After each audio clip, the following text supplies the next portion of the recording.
मैं एक बार फिर आप लोगों को जीएस विद संदीप सर में स्वागत करता हूं। अब तक के 2 क्लास में हम लोगों ने भारत की आकृति, क्षेत्रफल, स्थिति और विस्तार तथा देश की चतुर्दिक सीमा बिंदु और सीमा तथा तटीय राज्यों के बारे में देखा था। इसी क्रम को आगे बढ़ाते हुए हम लोग देखते हैं भारतीय मानक समय।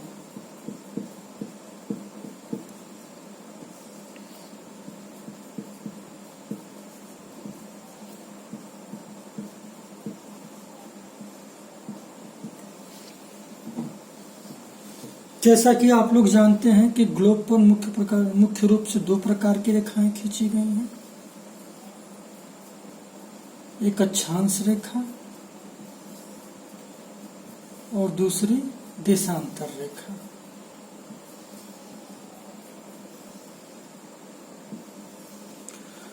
तो इस देशांतर रेखा के सहारे पृथ्वी के समय का निर्धारण किया गया है। हम लोग जानते हैं कि पृथ्वी 24 घंटे में एक चक्कर पूरा कर लेती है और देशांतरों की संख्या 360 है। देशांतरों की संख्या कितनी है? 360 है। 360 क्यों है? आप लोग जानते होंगे एक सर्किल में 360 डिग्री होता है। अगर एक एक डिग्री पर रेखाएं खींची जाए तो कितनी रेखाएं खींची जाएंगी? 360 रेखाएं खींची जाएंगी। तो 360 देशांतर होता है और पृथ्वी एक चक्कर कितने समय में घूम जाती है? 24 घंटे में घूम जाती है। तो इसलिए पूरी पृथ्वी पर 24 घंटे को इस 360 डिग्री पर क्या किया गया? एडजस्ट किया गया, जिसमें हम लोग देखते हैं कि जो 0 डिग्री देशांतर है, इस 0 डिग्री देशांतर से पूरे विश्व के समय का निर्धारण किया गया है, जिसे हम लोग प्रधान यामोत्तर रेखा के नाम से जानते हैं। अब हम लोग देखते हैं कि अगर 24 घंटा कितना होता है? 360 डिग्री में होता है, तो 1 डिग्री बराबर कितना होगा? 24/360। अगर इसको हम लोग मिनट में कन्वर्ट कर लें तो 60 से गुणा कर देंगे। अगर इसको आप लोग काटेंगे तो यहाँ पे 6 और यहाँ पे 4, तो 1 डिग्री बराबर कितना हो गया? 4 मिनट हो गया। तो ऐसे में अगर देखा जाए तो 15 डिग्री बराबर कितना हो जाएगा? 60 मिनट या 1 घंटा। अब हम लोग जानते हैं कि सूर्य कहाँ पे निकलता है? पूर्व में निकलता है। तथा पृथ्वी कैसे घूमती है? पृथ्वी पश्चिम से पूर्व की ओर घूमती है। तो ऐसे में हम लोग देखते हैं कि समय या सूर्योदय पहले कहाँ पे होता है? पूर्व में होता है।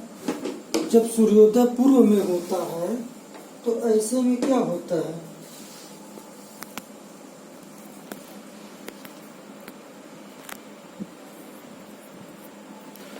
जो पूर्व का समय होता है वो प्रधान देशांतर से क्या होता है? आगे होता है। और पश्चिम का समय क्या होता है? प्रधान देशांतर से पीछे होता है। अब हम लोग आते हैं भारत पे। तो भारत में हम लोग देखते हैं कि 82.5 डिग्री ईस्ट लॉन्गिट्यूड को 82.5 डिग्री पूर्वी देशांतर को भारत का मानक समय माना गया है। और यह जो है जीएमटी से कितना आगे है? 5.5 घंटे आगे है। तो 5.5 घंटा आगे क्यों है? जैसा कि मैंने पहले आप लोगों को बताया कि 1 डिग्री में कितना होता है? 4 मिनट होता है और 15 डिग्री में 1 घंटा होता है। तो हम लोग देखते हैं कि 82.5 डिग्री में कितना हो जाएगा? 82.5 डिग्री बराबर 5.5 घंटा। और पूर्व का समय क्या होता है? आगे होता है। तो इसलिए जो भारत का समय है वो जीएमटी से कितना आगे है? 5.5 घंटे आगे है। अब हम लोग देखते हैं, जैसा कि मैंने पिछली कक्षाओं में आप लोगों को बताया था कि जो भारत का देशांतरीय विस्तार है वो कितना है? 68.7 डिग्री ईस्ट से 97.25 डिग्री ईस्ट के बीच है। तो हम लोग देखते हैं कि इनके बीच अंतर कितना है। अप्रोक्सीमेट अगर देखा जाए तो लगभग 30 डिग्री का है। 30 डिग्री का है तो हम लोग देखते हैं कि 1 डिग्री में कितना था, 4 मिनट था। 15 डिग्री में 1 घंटे था। और तो 30 डिग्री में कितना हो जाएगा, 2 घंटे। तो अगर देखा जाए तो भारत के पूर्व और पश्चिम के समय में लगभग कितने का अंतर है, 2 घंटे का अंतर है। इसलिए इस समय को भी एडजस्ट करने के लिए ठीक बीच वाली रेखा को क्या माना गया, भारत का मानक समय माना गया, जो कितना है 82.5 डिग्री ईस्ट लॉन्गिट्यूड है। यह रेखा जो है मुख्य रूप से इलाहाबाद के नैनी से गुजरती है। तो कभी कभी एग्जाम में पूछा जाता है कि भारतीय मानक समय रेखा कहाँ से गुजरती है, तो कहाँ से गुजरती है, नैनी, जो कहाँ पे है, इलाहाबाद में है। इसके अलावा राज्यों में देखा जाए तो राज्यों में किन किन राज्यों से गुजरती है, उत्तर प्रदेश,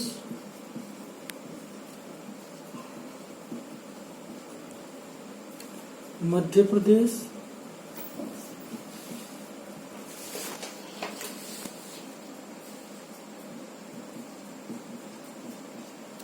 छत्तीसगढ़,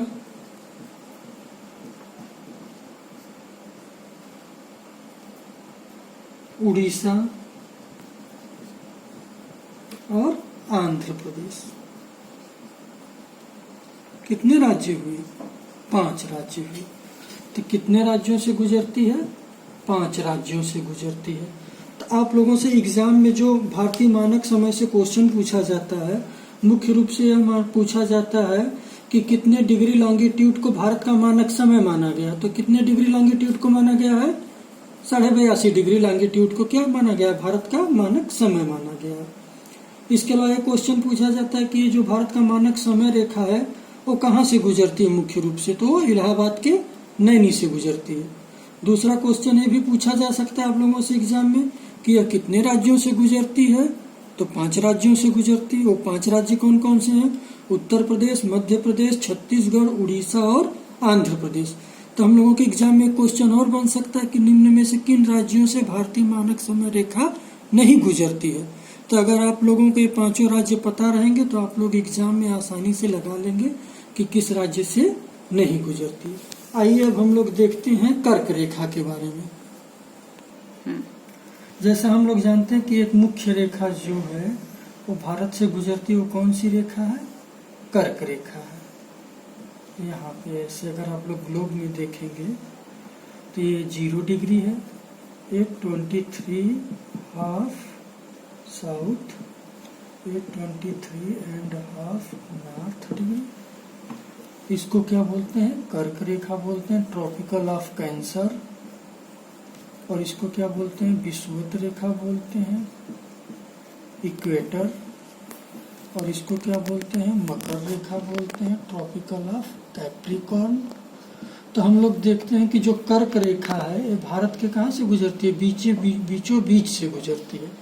तो हम लोगों के एग्जाम में क्वेश्चन पूछा जाता है कि जो ट्रॉपिकल ऑफ कैंसर कर्क रेखा है भारत के कितने राज्यों से गुजरती है। तो भारत के कितने राज्यों से गुजरती है, 8 राज्यों से। भारत के कितने राज्यों से गुजरती है, 8 राज्यों से। अब अगला क्वेश्चन बनता है वो 8 राज्य कौन कौन से हैं। तो अगर ध्यान से देखा जाए तो 8 राज्य निम्न हैं। 8 राज्य निम्न है। यहाँ पे कौन सा राज्य है, गुजरात, ऐसे गुजरती है। तो यहाँ पे कौन सा राज्य हो गया, गुजरात। गुजरात के बाद यहाँ पे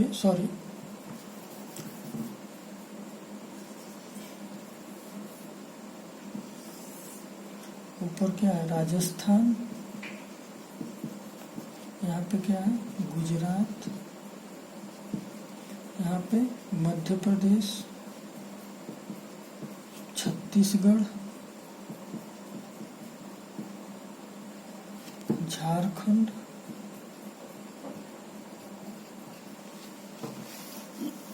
पश्चिम बंगाल,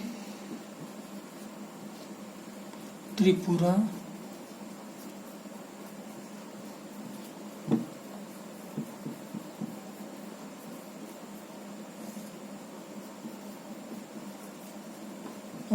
मिजोरम। तो कर्क रेखा भारत के 8 राज्यों से गुजरती है। गुजरात, राजस्थान, मध्य प्रदेश, छत्तीसगढ़, झारखंड, पश्चिम बंगाल, त्रिपुरा, मिजोरम। कभी कभी हम लोगों के एग्जामों में पूछा जाता है कि निम्न में से कर्क रेखा किस राज्य से नहीं गुजरती है। अगर आप लोगों को ये 8 राज्य याद रहे तो आप लोग एग्जाम में आसानी से लगा सकते हैं कि किस राज्य से नहीं गुजरती है। तो इनको याद करने का एक आसान तरीका ये है कि आप लोग एक कोड याद कर सकते हैं, मित्र पर गमछा झार।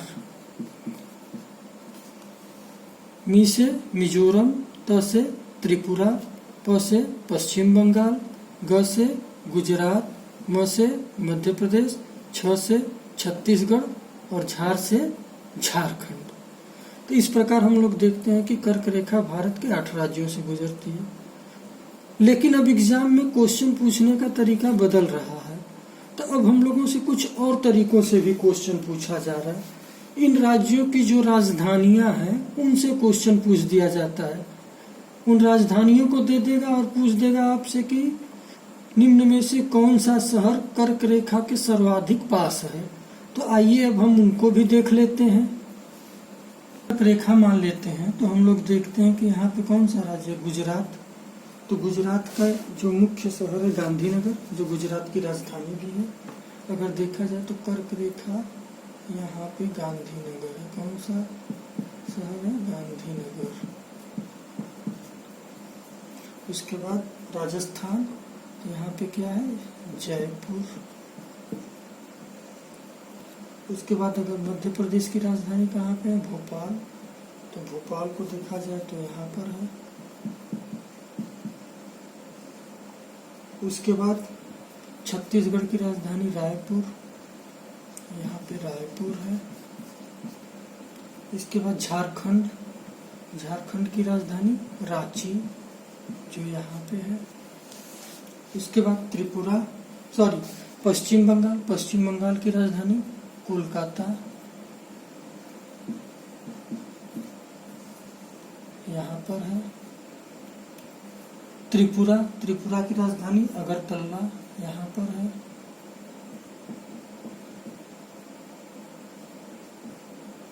मिजोरम, मिजोरम की राजधानी आइंजोल।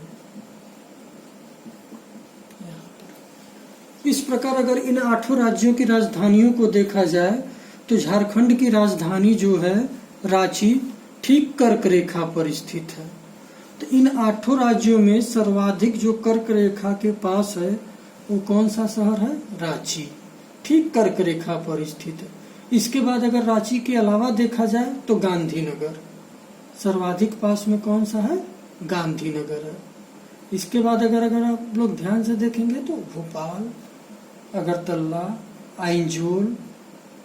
इस तरह अगर आप लोग मैप रखे होंगे तो एक बार अपने से भी मैप में इनको ध्यान से देख लीजिएगा और दिमाग में बैठा लीजिएगा, क्योंकि अगर अब एग्जाम में क्वेश्चन बनेंगे तो इन्हीं से बनेंगे। ये तो पुराने हो चुके हैं, इनसे कई बार क्वेश्चन पूछे जा चुके हैं। और अगर एग्जामिनर नए क्वेश्चन बनाएंगे तो यहीं से बनाएंगे। चलिए आज के लिए बस इतना ही। अगर मेरे ये जानकारी आप लोगों को अच्छी लगी हो तो मेरे चैनल को लाइक सब्सक्राइब करना न भूलिएगा। Thank you.